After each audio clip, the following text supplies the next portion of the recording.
जिसे कहते हैं ना आइडेंटिटी, सब कुछ वो है अंबेडकर। अगर आप अंबेडकर की फोटो को आगे पीछे करते हो, प्रतिमा, अंबेडकर की प्रतिमा सिर्फ पत्थर की मूर्त नहीं है। जैसे आपकी भावनाएं जुड़ी होती हैं आपके धर्म विशेष वस्तु के साथ, वैसे हमारी भावना, हमारा अस्तित्व, हमारी आइडेंटिटी, सब कुछ अंबेडकर के साथ जुड़ा है। और जब आप अंबेडकर की प्रतिमा को हटाते हैं तो आपका यही मकसद होता है इन 85% लोगों को उलझा दो, इन 85% लोगों को उलझन में डाल दो, ताकि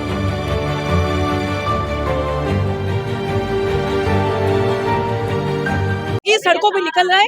फिर इनमें से आधे लोगों पे पर्चे करो, अरेस्ट करो, जेलों में डालो, और पीछे से कोई एक बिल, एक स्ट्रैटेजी ऐसी पास कर दो जैसे अभी नई जजमेंट आई, जो 7 जजेस के बेंच ने दी जजमेंट, वो हमें बताएंगे, वो जजेस हमें बताएंगे कि वर्गीकरण होना चाहिए, सब क्लास क्लासिफिकेशन होना चाहिए, वो बताएंगे जो खुद वहाँ वर्गीकरण से बैठे हैं, जो खुद वहाँ कॉलेजियम सिस्टम से बैठे हैं।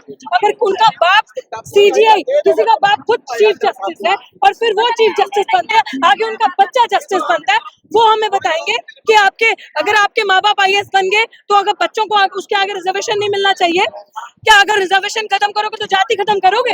रोटी बेटी का संबंध करोगे तो कर दो, रिजर्वेशन खत्म कर दो, लेकिन उसके पहले आंखों से हमें मारना बंद करो, उससे पहले घोड़ी पर चढ़ने दूल्हे को मारना, हत्या करना बंद करो, उससे पहले मटके को छूने पे मटके से पानी पीने वाले की हत्या करना बंद करो, दलित बहन बेटियों का बच्चों का रेप करना बंद करो।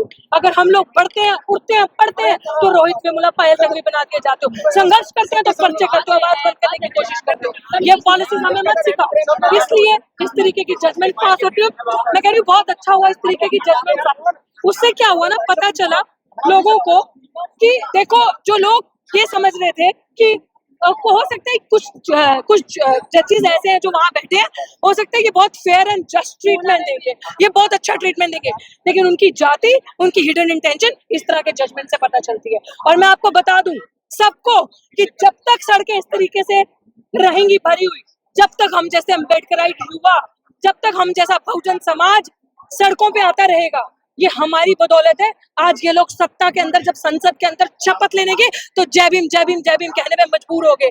अगर हमने सड़क पे उलगुलान नहीं किया होता, सड़कों पे आवाज बुलंद नहीं करी होती और जोर जोर से जय भीम का जयकारा लगाकर इनको अपना असर्शन आइडेंटिटी का नहीं बताया होता, तो ये इस तरीके से संसद में मुखौटा पहन के जो है वो दबाव में काम कर रहे हैं पूरी तरीके से, रिपोर्ट है वो सरकार के कब्जे में आ चुकी है। मान्यवर ने कहा था कि जो काम सरकारें खुद नहीं करेंगी वो कोर्ट के थ्रू करवाएंगी, और आज ये वही हो रहा है कि सरकार जो काम खुद नहीं कर रही, आज जो मनु के कोर्ट से फैसला, हमारे लिए तो वो मनु का ही कोर्ट है ना, आज जो वो फैसले वहां से आ रहे हैं वो सरकारें करवा रही हैं, वो सारा का सारा फैसला सरकारें दिलवा रही हैं, सरकार प्रेशराइज करती है, क्योंकि वहां व्यक्ति विशेष जो बैठे हैं, जो जज बन के बैठे हैं, वो किसी पर्टिकुलर जाति से आते हैं, उनकी विचारधारा, उनकी लोगों का एक मानसिकता हमारे लिए कि ये पढ़ लिख कर आगे आ रहे हैं, पढ़ रहे हैं, तो व्यवस्था को डिस्टर्ब करो। आरक्षण सिर्फ रह जाए, रिजर्वेशन का नाम रह जाए, और रिजर्वेशन बिल्कुल खत्म कर दो ताकि ये पढ़ लिख कर आगे ना आए।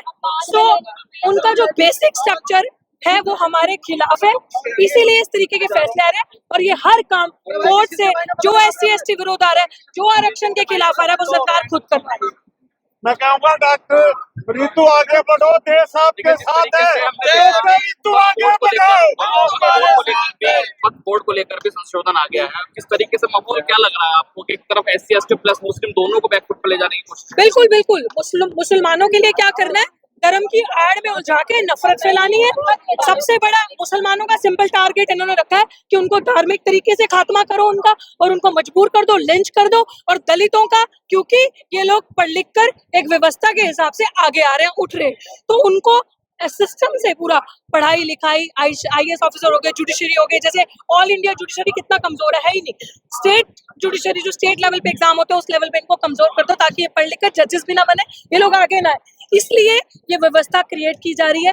वक्फ बोर्ड का हो गया, सारी सिस्टम को कमजोर कर दो ताकि जो SC/ST के बच्चे, माइनॉरिटीज में चाहे सिख हैं उनको अलग से टारगेट कर दो, मुसलमानों को अलग से धर्म के नाम पे टारगेट कर दो, ये लोग आगे ना उठ के आ पाए, तो ये प्रॉपर स्ट्रैटेजी के तहत देखते हुए अभी भानु प्रताप सिंह ने आशंका जताई कि जिस तरीके से बांग्लादेश में हो सकता हुआ है ऐसा भारत में भी हो सकता है। देखो, बांग्लादेश में क्या हुआ, ये बिल्कुल सही बात बोल रहे हो। जो बांग्ला इस वक्त हमारे साथ विजेंद्र गौतम जी हैं, उनसे भी हम बात करेंगे। आज की बाबा साहब की जो मूर्ति हटा दी गई है 3 तारीख की रात को, और 4 तारीख को रिजल्ट आना था, और उसके बाद 26 तारीख को एक बार फिर आंदोलन हुआ, अभी दूसरी बार आंदोलन हो रहा है, तो क्या लगता है कि बाबा साहब की मूर्ति लग पाएगी? सभी मीडिया बंधुओं को नमो बुद्धाय, जय भीम। और आपका बहुत बहुत धन्यवाद कि इतने बड़े लार्ज स्केल पर आप पूरे विश्व को जो ये बहुजन मूवमेंट का जो आंदोलन है, बाबा साहब की जो प्रतिमा जो यहाँ से हटाई गई है, उसको दिखाने का काम कर रहे हैं। आपका बहुत बहुत धन्यवाद। सम्मानित मीडिया बंधु, ये दूसरी कॉल है, अभी बड़ी कॉल है काफी। हम लोग मान सकते हैं कि आज जो यहाँ पर जन सैलाब उमड़ा है, उसका कुछ ना कुछ संदेश इस सोती हुई जो सरकार है उसके कान खुलेंगे, आंखें खुलेंगी, उसका दिमाग खुलेगा। उन लोगों का एक नारा था चुनाव से पहले कि 400 पार, इस बार 400 पार। तो 400 पार नारा देने का जो उनका जो औचित्य था वो ऐसे नहीं था। उनको लग रहा था कि हम लोग 400 पार करेंगे और देश के संविधान को और बाबा साहब को जो जिसको पूरा विश्व मानता है उसके मूवमेंट को कहीं ना कहीं कमजोर करेंगे, उनके संविधान को कमजोर करेंगे। लेकिन वो भूल गए थे कि बहुजन समाज के जो शेर है ना, जो एक बार ठान लेते हैं, उनको अभी छोटा सा आईना दिखाया है, एक बड़ा आईना। अभी हम लोग अच्छा, 400 पार की बात आपने की कि वो 400 पार की बात कर रहे थे, लेकिन उसी बीच में संविधान को लेकर के सपा के नेता अखिलेश यादव जी, कांग्रेस के नेता कहें कि राहुल गांधी जी बार बार संविधान को लेकर के चल रहे थे हाथ में।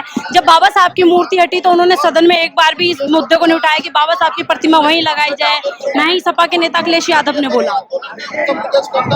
देखो, मैं आपको एक बार पुरानी एक अवगत दिलाता हूँ, पुरानी बातों को लेके जाता हूँ। इस मूवमेंट को कमजोर करने का जो काम किया है, कुछ लालची लोग हैं, कुछ लालची नेता हैं, काफी लोग हैं ऐसे। रामदास अठावले जी हैं, रामविलास पासवान जी रहे हैं बीच में अभी, जबकि खड़गे जी कांग्रेस के बड़े लीडर हैं, दलित नेता हैं, उनका भी कोई वक्तव्य इस मैटर में नहीं आया अभी।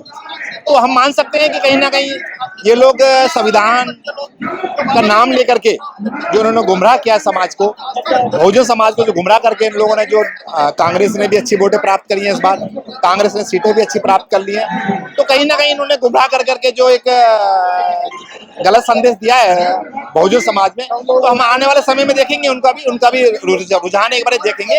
अखिलेश की बात तो है, अखिलेश तो पहले से ही जब एक बार ये प्रमोशन में रिजर्वेशन का जो अध्यादेश आया था, उसमें भी अखिलेश के सांसद ने एक बार वो पर्चा फाड़ा गया था, लोकसभा सांसद। आपने आरक्षण की बात करी, उसी पे चलते चलते एक सवाल और आपसे कर लेते हैं कि आरक्षण में अभी सुप्रीम कोर्ट का फैसला आया है कि एससी समाज के जो लोग हैं कोटे में कोटा दिया जाएगा। नहीं, कोटे में कोटा ठीक है, आप दो तो सी पहले, कोटे में कोटा क्या, ये सब गुमराह करने की, बांटने का काम है। ये जो आरएसएस की सोच के हिसाब से जो ये लोग सरकार, ये तो आरएसएस ही करवा रही है। नहीं, पूरा प्रोपेगेंडा जो है आरएसएस की, जो अभी 100 साल पूरे होने वाले हैं, उन्होंने पूरा जो उनकी जो सोच है 5 बिंदुओं में वो लोग काम करते हैं। देश की संस्थाओं को खत्म करना है, इस देश के संविधान को खत्म करना है, इस देश के राष्ट्रीय ध्वज को खत्म करना है। जहां जहां बाबा साहब का नजर पड़ी है, जिस चीज पर बाबा साहब की नजर है, उन सबको आरएसएस ने सोच रखा है कि हमने उसको खत्म करना है।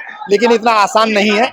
85% की जो संख्या है, मैं मानता हूं उसमें कुछ लोग हो सकते हैं दगाबाज, दोगले हो सकते हैं, वो लोग गुमराह करके समाज को वो आगे बढ़ सकते हैं। लेकिन समाज जब आईना दिखाता है तो उनको सबको पता लग जाता है कि हम लोग कहाँ खड़े हैं, कहाँ नहीं खड़े हुए। लेकिन जो फैसला सुप्रीम कोर्ट का आया है उससे वाल्मीकि समाज बहुत ज्यादा खुश है कि मतलब आज जो जाटव समाज है हमसे ऊपर हो गया है, इसने हमारे समाज की नहीं सोची। नहीं, हम वाल्मीकि समाज हमारा भाई है, छोटे भाई है वो भी, ऐसा नहीं, हम भी उनका सम्मान करते हैं। बड़ा भाई बताते, लेकिन वो बार बार ये भी बोल रहे हैं कि बड़े भाई को हमारी भी सोचनी चाहिए। नहीं, बड़े भाई के हाथ में तो कुछ है नहीं ना, नौकरियां देनी है सरकार ने देनी है, जितना हमको मिल नहीं, वो कह रहे हैं कि नौकरी आप लोगों ने ली लेकिन उनको आज तक नौकरी नहीं मिल पाई। लेकिन भाई, जब तुम वाल्मीकि समाज के लोग हो, हम तो आपसे विनती करते हैं, आप पढ़ो लिखो, बाबा साहब के संविधान को पढ़ो, तथागत बुद्ध के उनके विचारों को पढ़ो, उनके चलो, तो आपको अपना भी आगे तरक्की मिलेगी।